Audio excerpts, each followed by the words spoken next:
thanks to everyone so much for coming out today. So first, I want to acknowledge that the UNC Greensboro community has historical and contemporary relationships with Native American tribes, communities, parents, students, and alumni. We acknowledge that we're on the traditional territory of the Kiawe and Sora, and we honor and respect the many Indigenous peoples connected to the land where we gather today. So I'm really excited to introduce Dr. Tad Skotnicki, an Assistant Professor of Sociology at UNC Greensboro, who studies the culture and politics of capitalism. His recent book, The Sympathetic Consumer, Moral Critique in Capitalist Culture, was published just this year from Stanford University Press. It traces the historical development of consumer activism in the Atlantic world since the late 18th century. Other current preoccupations include time in social life, especially the future, futurelessness, and possibility, and the role of systems thinking and culture in social analysis. So please join me in welcoming Dr. Skotnicki. Hello, everyone. I'm not muted, right? You're good to go. Okay, good. So thank you, Sarah and Sean, for organizing, and David as well. I'm really looking forward to the discussion. So I'm going to talk a little bit about my book. Here's the cover, I guess. I decided I'm not going to use PowerPoint, but I want to talk a little bit about the argument of that book, and then pivot toward the end of the discussion to an account of the relationship between my argument and these questions of sustainability, which is part of the reason why we're all here today. So I want to talk about a few things. One, I want to talk briefly about the sympathetic consumer, what I mean by this term, and then start to break it down, say a few words about sympathy, and say a little bit about, in particular, some of the social conditions under which I think the sympathetic consumer emerges. So I'll say a little bit about the commodity and commodification.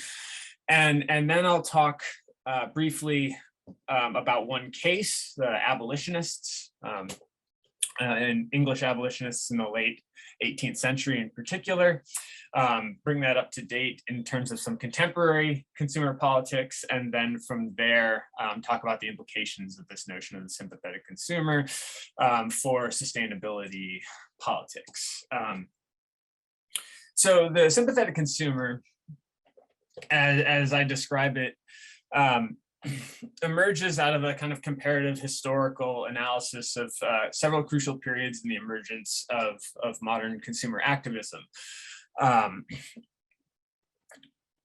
But the turn of the 18th century, or I guess turn of the 19th century, excuse me, and then the turn of the 20th century in the Atlantic world. And I discuss in the book a little bit about the sort of contemporary resonances at the end. As I said, kind of for the sake of simplicity, I'll focus on British abolitionists here. But throughout this work, I describe a pattern of interpretations and social conditions that I call the sympathetic consumer. So what I mean by this is a kind of understanding wherein the consumer is a person who feels with often unseen producers, and even, as we'll get to later, conditions of production, and becomes a hinge point in a way for thinking about politics. This indicates this kind of imagination and set of practices that are associated with it, indicates how the consumer, I think, can stand at the heart of moral and political life in capitalist societies.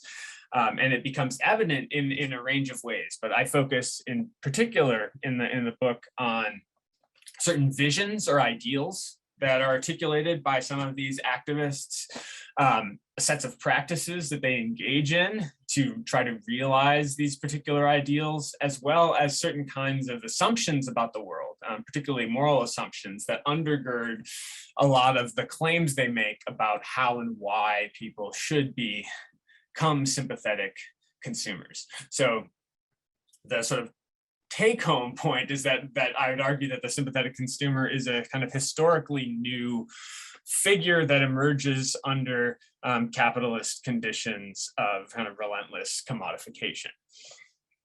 All right, so what then do I mean by sympathy? Sympathy is a tricky idea. I think, we're so used to seeing like sympathy cards and understanding sympathy is more or less a kind of synonym for pity. But I want to stress that that's there in this term, but the way I'm using it, I mean it in a slightly more broad sense. I mean it as in kind of the literal etymology of a feeling with. The way that some anthropologists following on the tradition of people like Adam Smith actually describe sympathy as this. They describe them as encounters with objects and others that give rise to feelings and thoughts. And so these particular feelings and thoughts involve inferences about the feelings and thoughts of others. So sympathy is it involves a kind of projection into what you think others would be thinking and feeling. So unlike, say, something like empathy, it's not based on the assumption of mutually shared experience. Rather, sympathy involves a projection that's based on feelings and experiences that you have had. And I don't think it's necessarily inherently good or bad, but I will suggest, like many such things, sympathy is bound up with matters of power. Moreover, these kinds of sympathetic feelings and thoughts are often cultivated. So they're not just physiological emotional responses to things that we see.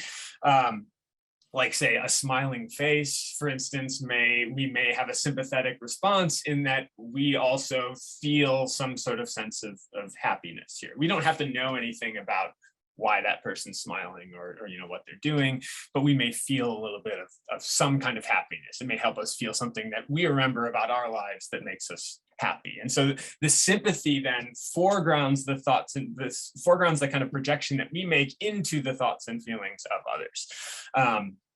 So when I'm talking about a sympathetic consumer, I'm talking about a consumer who makes these projections into the thoughts and feelings of others, especially the laborers who are producing the things that we are consuming.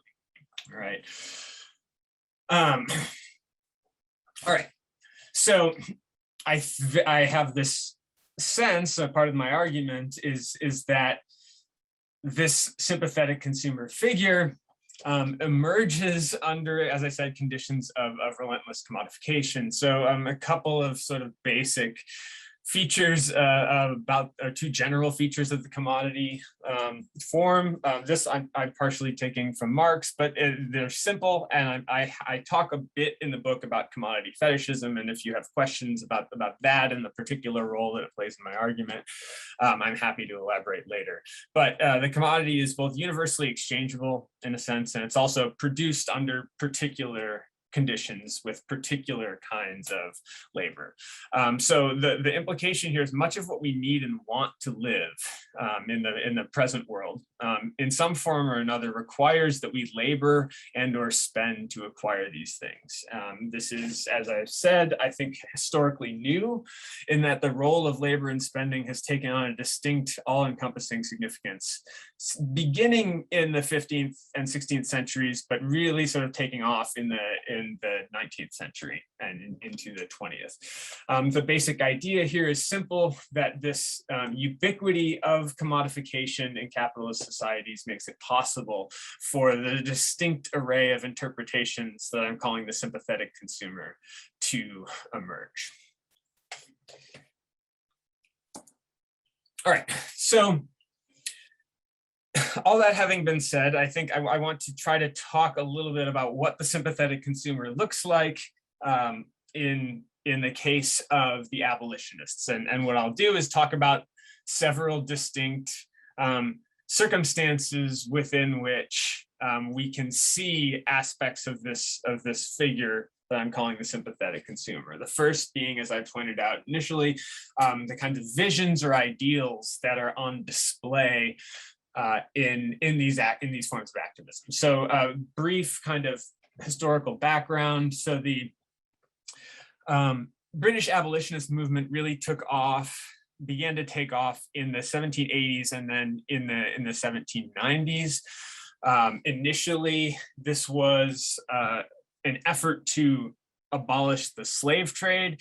For the period from about the late 1780s to about 1793, probably several hundred thousand Britons were involved in some way in the abolitionist movement.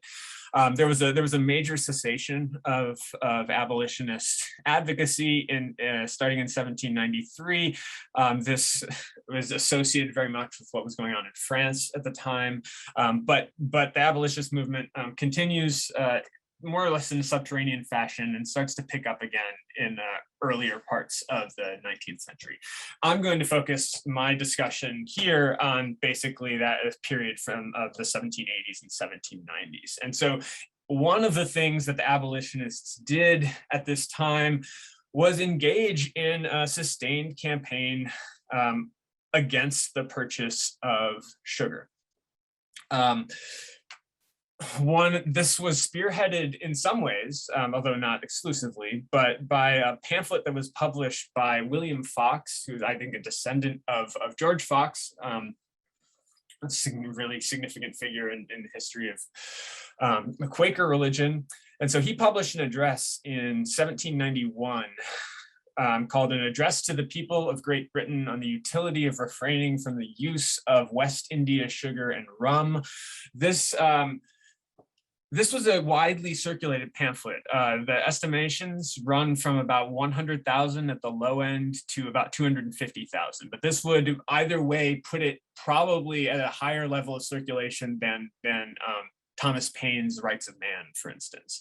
It was incredibly widely read, maybe the most widely read pamphlet of the late 18th century. Especially in England. Nevertheless, in this pamphlet, and there were a series of responses to it, and then a whole range of sets of mobilization that were involved. But in this pamphlet, Fox more or less identifies the consumer as being at the center of British imperial and I would argue capitalist system. He writes, for instance, there's a whole range of things that he writes. It's a fascinating document. You can actually find it in the library. There's a digital copy, but he writes, the consumption of sugar in tea, wines, pastry, and punch in this country is so considerable that by abstaining, we shall have an important effect on the slave trade, colonial slavery, and on other European markets where the consumption of sugar is but small because the above articles which occasion its consumption are on the continent very little used. And Fox is picking up on something that was true of especially English society over the course of the 18th century. The consumption of sugar raised precipitously throughout this time. And so Fox draws on this and draws on the significance of sugar to British imperial growth to make the case that the cessation of the consumption of sugar and rum could in fact transform the conditions of production. So we have a vision again of the consumer as at the center of the British imperial capitalist system. Moreover, we also then have this sense that the consumer then has the responsibility to use this power to right imperial wrongs, particularly slavery. So this is what I mean by a kind of vision that's associated with the sympathetic consumer.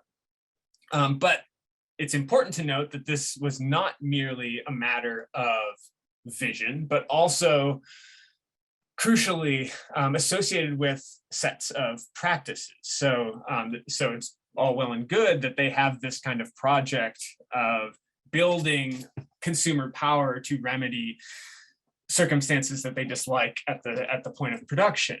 But they also engaged, the abolitionists, in a series of practices that were intended to cultivate this kind of sympathetic consumption, to kind of bring this sympathetic consumer into being, in a sense. And so what they rely on are what I call ways of seeing, but it's literally just ways to try to help consumers, particularly British consumers of sugar and rum and other goods. They were aware that other goods were also made by slaves, but consciously decided, for reasons perhaps good or not so good, to focus on sugar.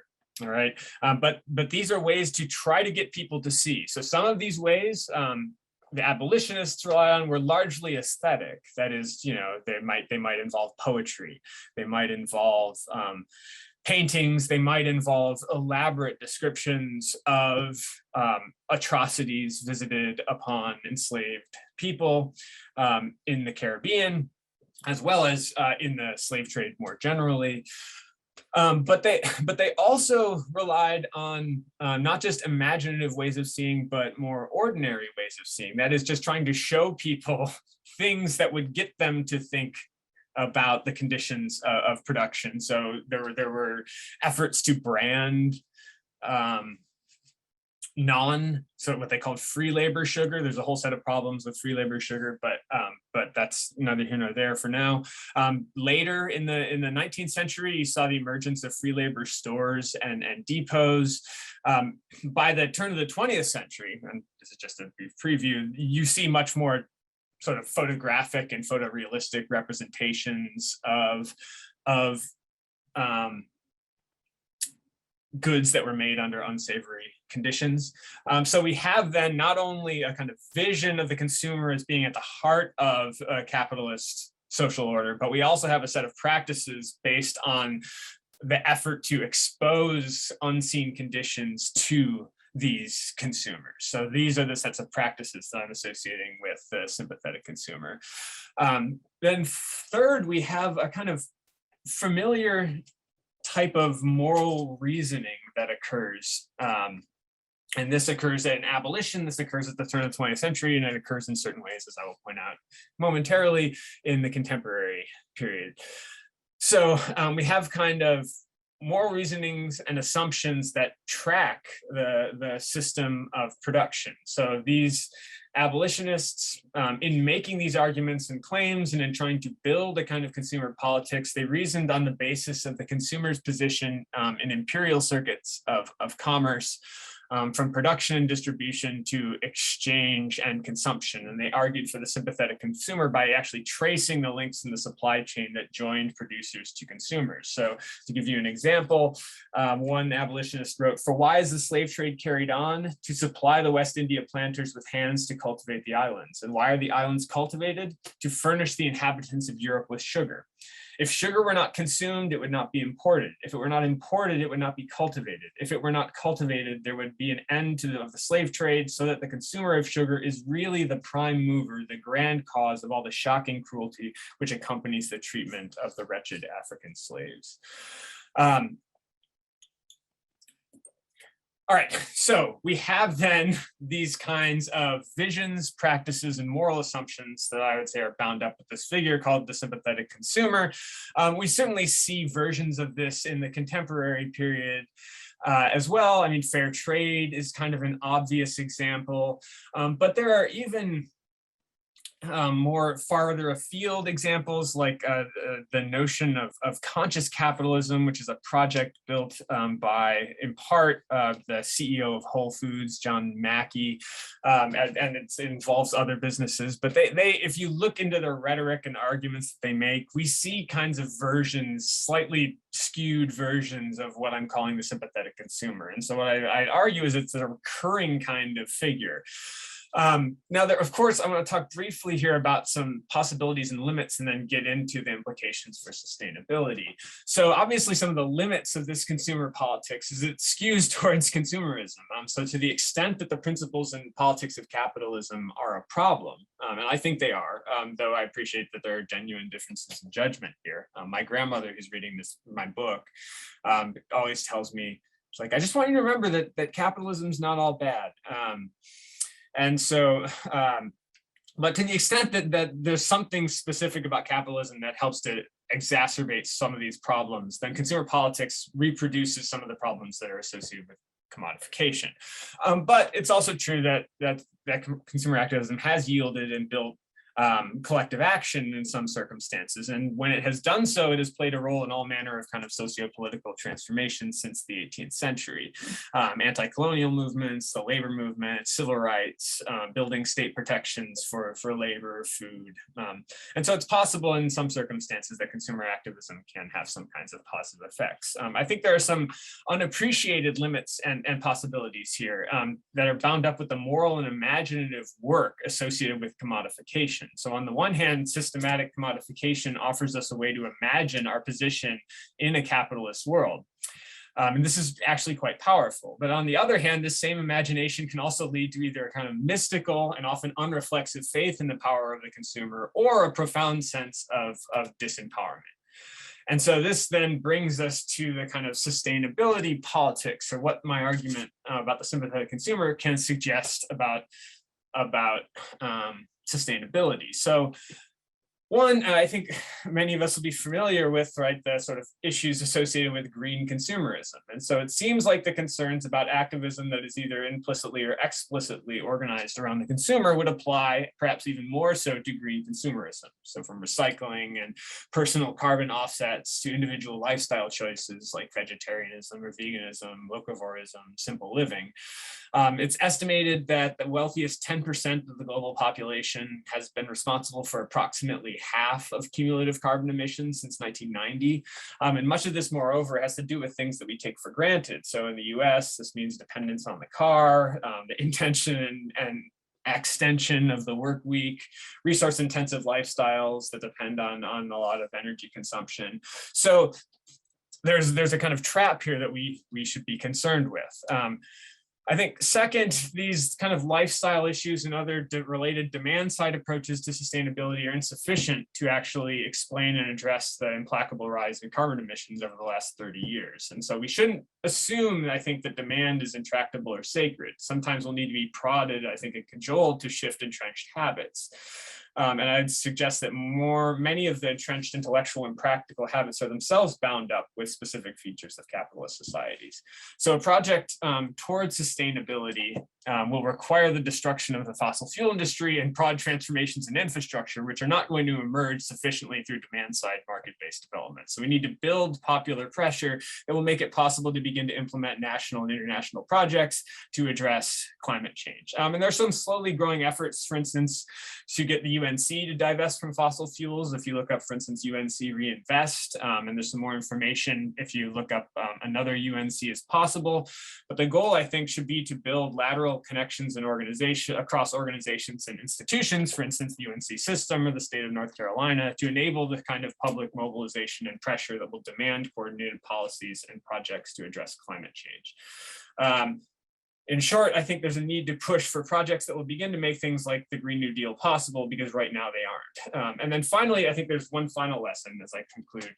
We don't need to beat ourselves up individually over the extent to which our moral intuitions and politics conform to this pattern of orienting ourselves around the consumer. My point is actually rather simply that these patterns and associated intuitions make sense. They're grounded in the world that we live in every day, and they're not something that can be purged by simply adopting the correct attitude. But to the extent I think that we're aware of these intuitions, we may be able to build a politics that doesn't always fall prey to such trappings and limitations. So thank you.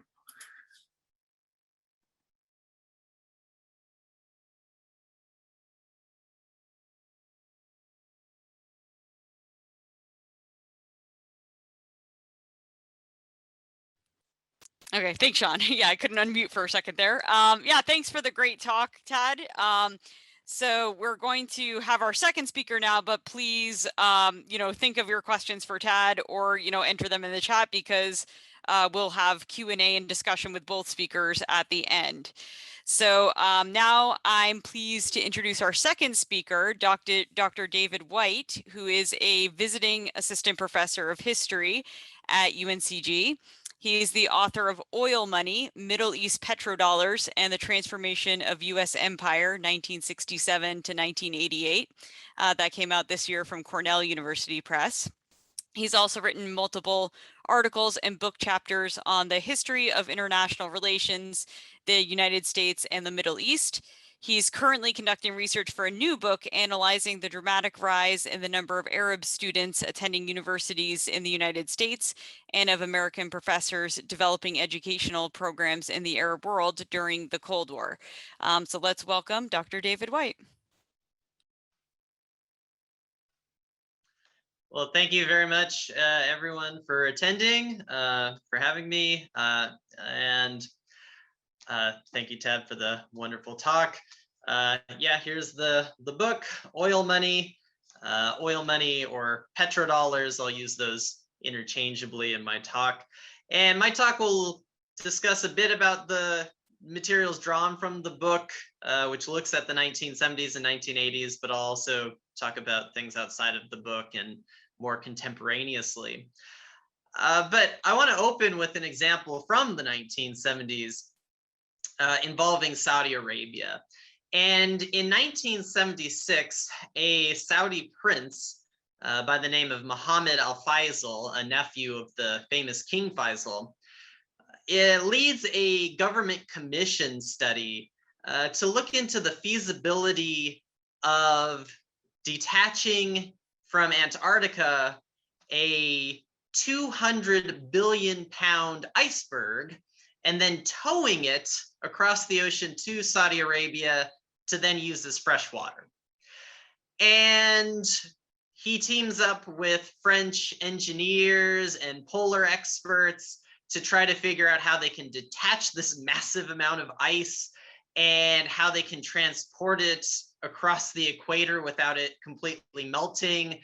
They proposed covering it entirely from top to bottom, above ocean, under ocean, with a 18-inch plastic tarp. Ultimately, this never happened. It was largely deemed to not be feasible. One engineer not in the commission argued that by the time you hit the equator, the giant rope, the tugboats would just be pulling the rope itself and no more ice. But I open with this example because I think it, one, gives a sense of the consumer environment and environmental needs of many Middle East countries like Saudi Arabia, that they would even consider something like this. And second, because the only reason such a grandiose sort of scheme was even floated in the first place, that it seemed possible, was because very grandiose, large, unprecedented amounts of money were flowing into Saudi Arabia because of the skyrocketing of oil prices in the 1970s that brought an unprecedented windfall of oil money, of petrodollars, to Saudi Arabia and other oil exporters in the Middle East. And so my book looks at how in the 1970s and early 1980s, countries like Saudi Arabia, Iran, Kuwait, start to receive huge amounts of money, unprecedented amounts of money, and what they do with that money, and particularly how the United States tries to guide those countries to use the money in ways that they saw beneficial, either for the US government or for US corporations. And one of the things I want to argue today is that in terms of consumption and environmental impact, we rightly very quickly think of fossil fuels, oil, natural gas, and their impact on the environment. But we should also pay attention to petrodollars, how the money that is used from selling oil affects consumption. Because that boom in wealth to the Middle East that in many ways has carried forward to the present has also created dramatic new consumption patterns that also have a major impact on the environment, that are in many cases very much not sustainable. And they kind of feed each other. Both the sale of the oil creates unsustainable impacts, emissions of greenhouse gases, but then the use of that money, the revenues, is then used in ways that are often unsustainable as well. So just to put some context, if we look just from 1969 to 1974, usually 1973 is called the year of the oil shock. Oil prices in the fall of 1973 quadruple And this was after oil prices rising considerably in the previous years. But just looking at 1969 to 1974, if you look at the OPEC countries, their oil revenues in 1969 were under $80 billion. In 1974, they were nearly $500 billion. So that's a dramatic increase. And for individual countries like the largest oil exporter, Saudi Arabia, the revenue increase was even more dramatic. From those years in 1969, Saudi oil revenues were 14 billion. 1974, they were 181 billion. So it increased 12 times over in a matter of 5 years. And so for countries that had been relatively poor before the 1970s, they all of a sudden have a massive amount of money to spend and invest. And in many ways, the OPEC countries were representative of the aspirations of the global South during the 20th century. At the start of the 20th century, the main industrialized economic, financial, and consumer powerhouses of the world are largely the global North, the United States, Canada, Europe, Japan. Now, we could include some countries that are technically geographically in the Southern Hemisphere, Australia, New Zealand, perhaps Chile, Argentina. But by and large, the wealthiest, biggest consuming industrial countries, wealthiest countries are in the North. So we refer to that as the global North. The global South, most of Latin America, Africa, Middle East, Asia, most of those countries are far poorer, in many cases colonized or neo-colonized, and so they consume less. And the OPEC countries, and particularly the oil-rich countries of the Middle East, when they get this windfall of money, this is the first major breakthrough or challenge from the global South to have a level of financial power and of consumption power that rivals or even surpasses that of the global North. So this is a big change in global economics, global consumption patterns that really happens in the span of months. It's a big surprise and jolt to most people. But the consumption patterns of the global North arguably were a major threat to the environment, and the rising consumer possibilities, potential of other countries in the global South mirrored that sort of environmental consumption threat.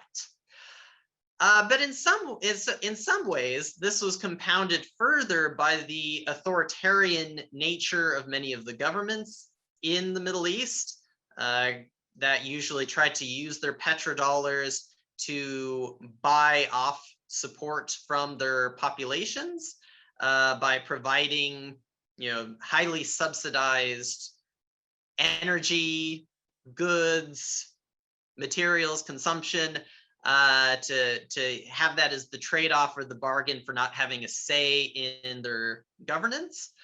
But also the environmental conditions of the Middle East compound some of the difficulties or environmental threats caused by consumerism. So much of the Middle East, particularly the Arabian Peninsula, is very hot, it's very arid, very desert, has low amounts of water. And this is one of the reasons why the Saudis, or at least some Saudis, considered something as outlandish as having a giant iceberg be hauled to their country, because they needed more water. There's very little in ways of natural available water sources to provide the basic necessity of water to live to a growing population. And Saudi Arabia's population grows dramatically as they get more revenues, both through natural increase, but also through immigrants who are coming to work and develop the country. Massive engineering projects that are funded by petrodollars. And indeed, Saudi Arabia, its population will increase by about 6 times over from the 1970s to the present. So you need new water sources because Saudi Arabia doesn't have much in the way of rivers or lakes. Their underground water supply is not going to get replenished. It very rarely rains. So how are you going to provide water? Well, the Saudi government ended up not going with an iceberg, but they instead went with desalination plants. And indeed, Saudi Arabia now has over 30 massive desalination plants to provide the majority of the water of the people in Saudi Arabia. This is the only way that the Saudis can have the water that they need. But most of those, or the energy that is used to create the water that people drink in that country is fueled by oil and natural gas. So you have a lot of greenhouse emissions being created to provide water to the people who live there. Furthermore, you needed the petrodollars to pay to US, French, different firms to develop these massive technologically complex desalination plants. So petrodollars enabled the creation of the desalination plants. They, in many ways, fueled the demand for these desalination plants as you have growing population. And then they're fueled, the energy to run them is fueled by oil. And so in all these ways, consumption is being moved forward in a way that's highly unsustainable and emits quite a high level of greenhouse gases. Similarly, Saudi Arabia in the 1970s becomes the 6th largest wheat exporter in the world, which is pretty remarkable given that there's not much in the way of natural farmland. This was required again by taking lots of water from these desalination plants to provide water for environments that naturally would not be able to support wheat. More generally, Saudi Arabia, Kuwait, the United Arab Emirates, Qatar, all invested their petrodollars in creating massive buildings, sprawling cities that require lots of driving, that require lots of air conditioning, that in many cases, especially in the Emirates and in Qatar, but increasingly Saudi Arabia, have been trying to draw tourism as a new source of their economy, kind of, Las Vegas style sort of locations that, similar to Las Vegas, are in the desert and require a lot of energy to be comfortable to live in. And so all of this, creates a high rise in consumerism, but also high levels of emissions of greenhouse gases. And indeed, in 2019, the 4 largest emitters of carbon dioxide per capita, per person, are in the Middle East, and they're oil producers: Qatar, Kuwait, Bahrain, and the United Arab Emirates. The 7th largest is Saudi Arabia. In contrast, the United States is 11th in terms of per capita emission. So I hope this gives kind of a sense of how petrodollars and oil have kind of fueled a certain type of consumerism that is particularly unsustainable for much of the Middle East. What can we do about that as individuals or collectively? Similar to what Tad and others have kind of pointed out, on an individual level, consumer practices kind of have limitations in terms of impact. One can, lessen one's consumption. You can divest from fossil fuel companies. That's all good and well. But this is a large scale and structural problem that has to be addressed internationally. And I think pushing as individuals and collectively for more international agreements that actually have enforcement mechanisms that take the cost of greenhouse gas emissions and factoring that into the price of fuels, of energy, of consumption, and kind of sharing the burden of consumption, the costs of consumption, to try to drive it in more sustainable directions is really the only hope that one has. And really, the countries of the Middle East in many ways have some of the strongest vested interests long term to try to move away from this unsustainable sort of consumption, because again, there's some of the hottest, driest regions of the world. Global warming is already making some of these areas basically unlivable unless you're inside, you have air conditioning, you have desalinated water. But all of those things require, again, kind of the vicious circle of putting out more of those greenhouse gases that just kind of make the problem compounded. I look forward to everyone's questions. And again, thank you for attending.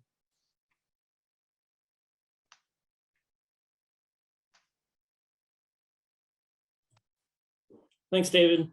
Really appreciate it. Everybody should be able to unmute. And Okay, yes, I can now. All kinds of things that are going around in my head, but I'll open it up to our guests first to ask.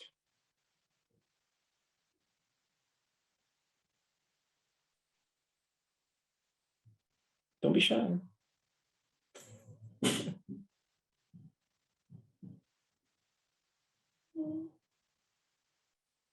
Well, I'll say a few things. I mean, talking about consumer activism and how culturally all across the globe we're tied to these different means of producing energy. I think, we look at the dependence of, as David was saying, of Saudi Arabia on fossil fuels. And I was wondering, this is just part of my question. It's really almost an insight, but tying it into not just, the aspects of sympathy, but when we talk about like electrifying everything and how's that going to impact the citizens of not just Saudi Arabia and oil producing countries, but coal, miners here, methane gas producers here. And we see a lot of conflict happening around these discussions of like, if we put in more solar, if we put in more wind, what's going to happen to my job? What's going to happen to my family? And I think as much as we need to move forward with that, I think what gets lost in that conversation is the sympathy that we have to have for one another and the empathy that we have to have for one another, that, despite the greed of the companies, I'm not like trying to like forgive them for their greed, but the expense of which the laborers suffer from these corporations. I don't know really where I'm going with this, because there was just so much to take in. But I guess I'm wondering, what is Saudi Arabia? Are they are they starting to electrify? I know that's maybe outside of your wheelhouse, David, but or Tad, maybe you can talk about a little bit about how companies are starting to change based on, or countries are starting to change based on consumer activism, and what your insights are on that. I think I came up with a question there.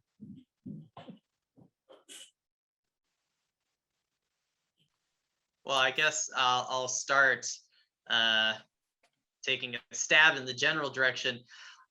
One of the things that I think is that you rightly kind of point out is that there are winners and losers in any sort of energy shift, how we consume. And I think that's one of the things that is kind of holding up countries like Saudi Arabia, is that in the short term, they have a very strong interest to try to continue to sell oil because it funds their lifestyle, their government.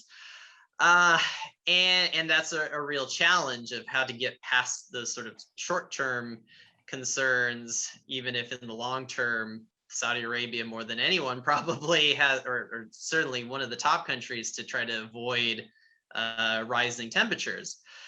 And I think part of what is required both on a national but also on an international level is that there has to be some burden sharing. And I think that this kind of goes back to one of the things that I look at in the 1970s as well, is that even, for countries that were oil poor, they often sort of cheered oil rich countries for it, like Saudi Arabia, for sticking it to the West, even though those oil poor countries in the global South were paying really big bills. And so having a sort of vision or program to try to make consumption a bit more equitable, that there is greater access to consumption to the poorer communities, both within countries and internationally, kind of has to go hand in hand with energy shifts, or else there's not going to be a willingness for many to cooperate. Now, the tricky thing for that is, how do you get people to kind of all mutually agree with that? And that's something that we're still struggling with. And I don't think anyone's found a perfect answer. Perhaps part of it is just that there will have to be more sort of problems emerging that will kind of raise the heat, so to speak, on countries to, in one sense, things will continue until they can't, is often a truism, that there has to be an immediate sort of sense of danger, unfortunately. But I think that we can help raise that sense of awareness by discussing it and making people aware of it. I guess I would just add, there's, I also just saw there's a question in the chat from Alexis about how to make this an international discussion. So I'll make a couple of points here on these issues. The first is that I think sympathy, like in my effort to work with it, I'm not so invested in whether it's good or bad. I think what I think is particularly interesting and useful, perhaps, is that we live in a world where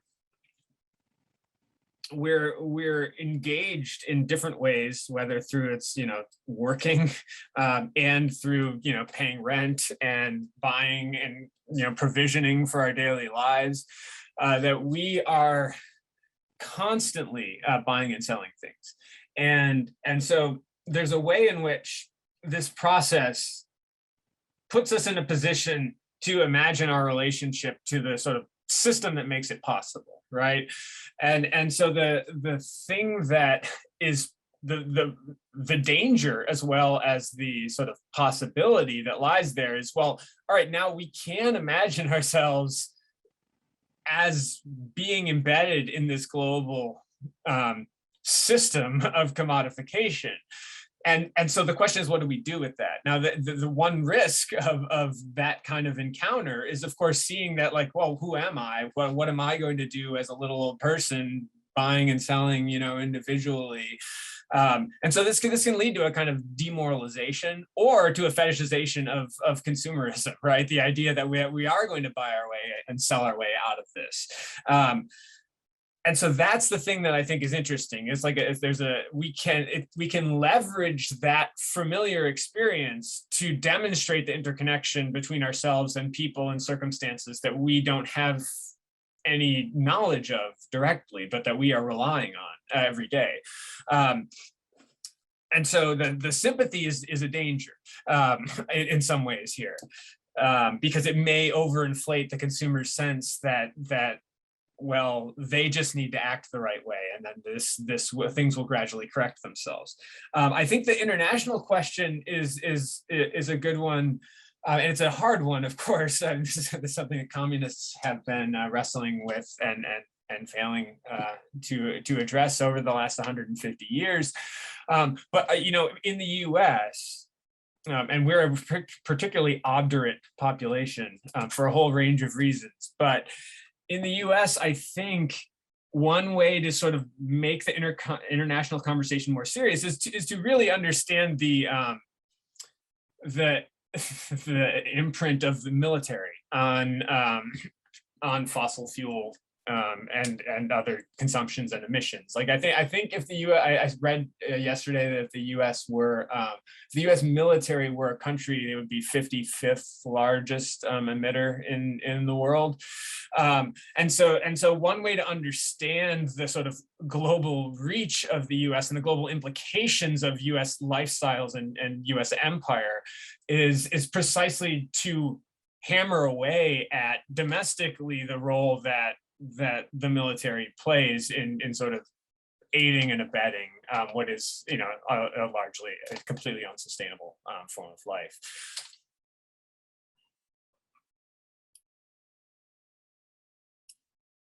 But I'm going to stop there. Thanks, Ted.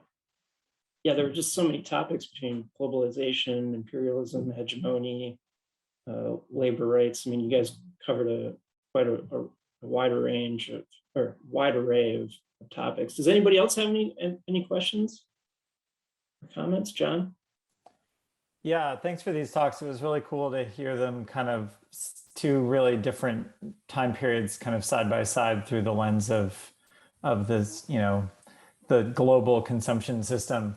I was curious for David, because I know that I'm by no means an expert on this, but I know that, Saudi Arabia doesn't have new proven reserves coming online, right? So there's another question of sort of not necessarily global peak oil, but like the end of the easy oil, at least in the Gulf states. How is that potentially, Corey just said in the chat, investments in nuclear power, but how is that kind of reshaping their behavior around this sector, or even something like, trying to influence different kinds of consumption politics within the peninsula? Yeah, that's a good question. And I mean, the sort of speculation on when oil is going to run out, rather globally or even locally, is always kind of a fraught exercise. And we always kind of see the projections change. However, I do think that the Saudi government over the last decade has become concerned that one way or the other, either their oil or global oil consumption is going to shift eventually, and that they should try to diversify their economy.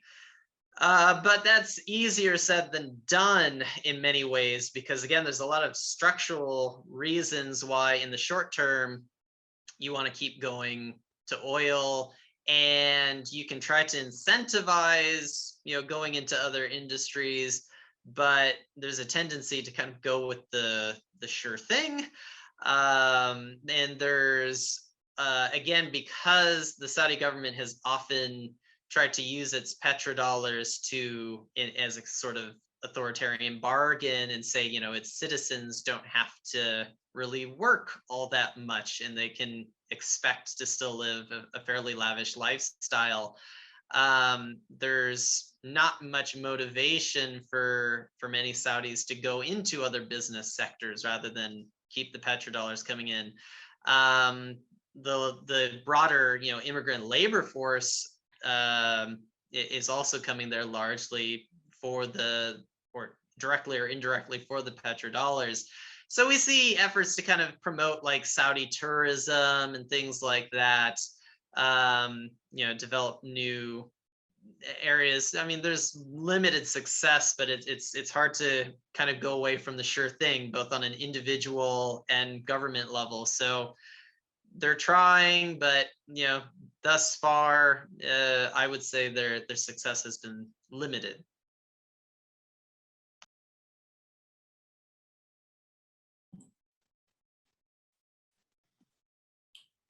Alexis? Thank you for the talks. Very interesting. I just want to find out from Ted, maybe if you can speak around, you're talking about consumer sympathy. If you like talking about, where do we find most of, in one of the examples that you used about fair trade, right, where we have consumers being connected to, I think also coming from an angle where alternative food systems trying to also get a piece of the pie in the market and really being transparent, but also rewarding people who are doing the right thing. So the global, then we talk about the global South and North connections, right? So many of those products being sold in the global North, where we have, people looking, we have images of the village or, where some of these products are coming from. Can you speak to maybe some of these consumers? Did you find anything around, like in the developing world, where you also have that consumer sympathy playing a role or not? I was just curious.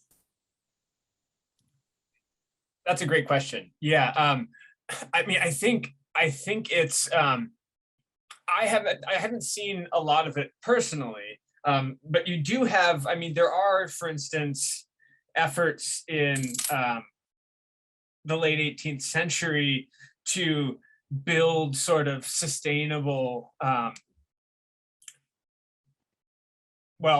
sustainable, just, ethical consumption systems, for instance, within Africa, that are bound up with and connected to aspects of British colonization, but also reactions to it.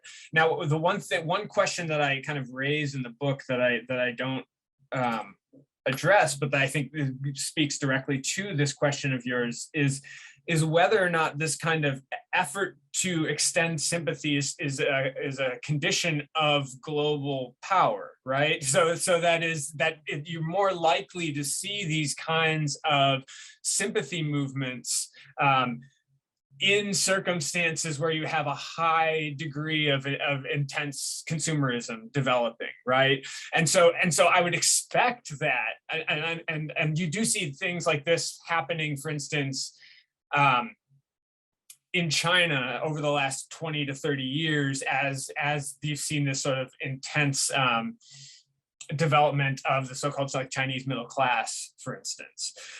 So it's not, I would expect, one, that it would not be absent, but that the likelihood that it develops into a systematic campaign or project, like, you know, the abolitionist campaign to abolish, to end sugar consumption, or fair trade types of campaigns, I think those things are maybe a conceit of sort of being in the sort of geographical and sort of core, for lack of a better term. But I think that's a really great question. Thank you.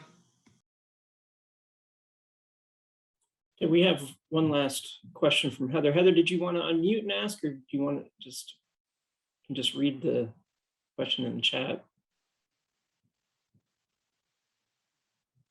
She might have left. Yeah, I think I don't know if you can hear me.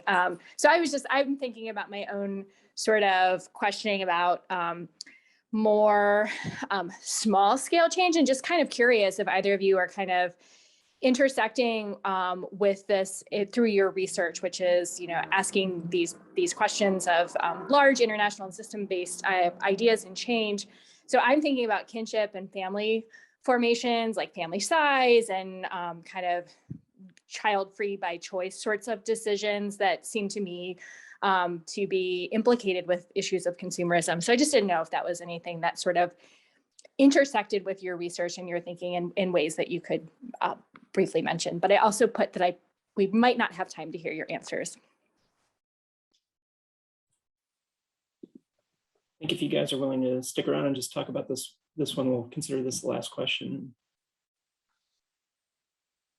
Tad, do you want to try to tackle that first? Maybe. I know kids Sure, are yeah. having kids is you buy a lot of stuff to support kids, at least in the United States. So. Yeah, I mean, I think this is you don't see, so I don't deal with a lot of this in the book, but I think this is clearly associated with the kinds of lifestyle politics that you get with kind of like localism and locavorism and other kinds of efforts to diminish, I guess, individually one's carbon footprint. I think what in some ways what you're pointing to, like the implication that I would draw out of what you're pointing to, is that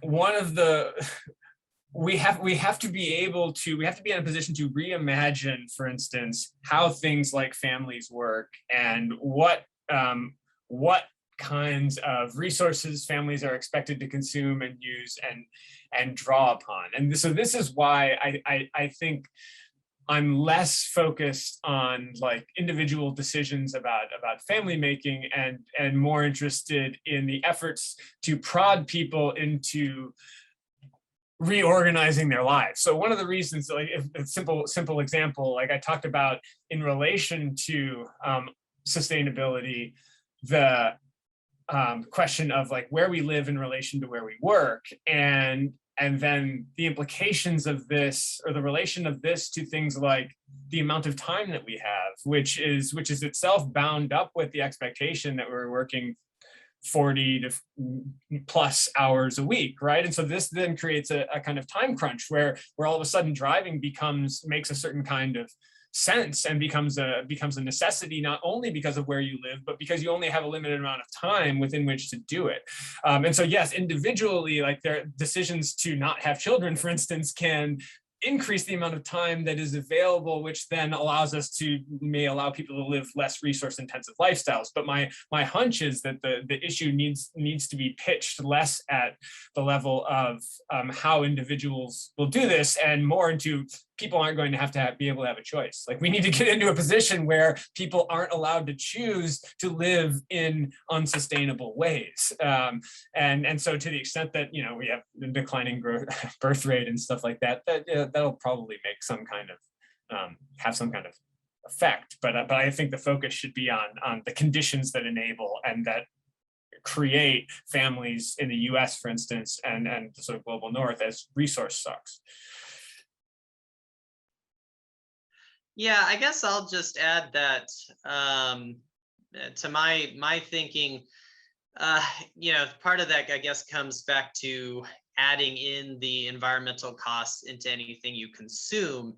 And so, you know, if you're able to do that, then that kind of just creates structurally, you know, people can decide to have as many children that they want, but then it would be more expensive, you know, to provide for all of them, rather than something that kind of dictates the number of children that you have. I do think it's notable that in much of the global North, birth rates are much lower than the global South, at the same time that the consumption levels are kind of much higher. In some ways, countries like Saudi Arabia are somewhat different in that they still have fairly high birth rates and high rates of consumption. But even in places like Saudi Arabia, you've had a gradual lowering of family sizes and birth rates over the last few decades. So I don't know if there's something correlating between consumption and birth rates, but just, you know, from my own limited knowledge, it does seem that rising consumption does coincide for one reason or another with lowering birth rates. I'll say one last thing about that. Our previous guest speaker, Dr. Gwen Rabbit-Shug, actually kind of touched upon this. And if you read the Project Drawdown and actually empowering women, educating women, providing them opportunities for employment, birth control, you know, really actually lifts a lot of communities, reduces carbon emissions.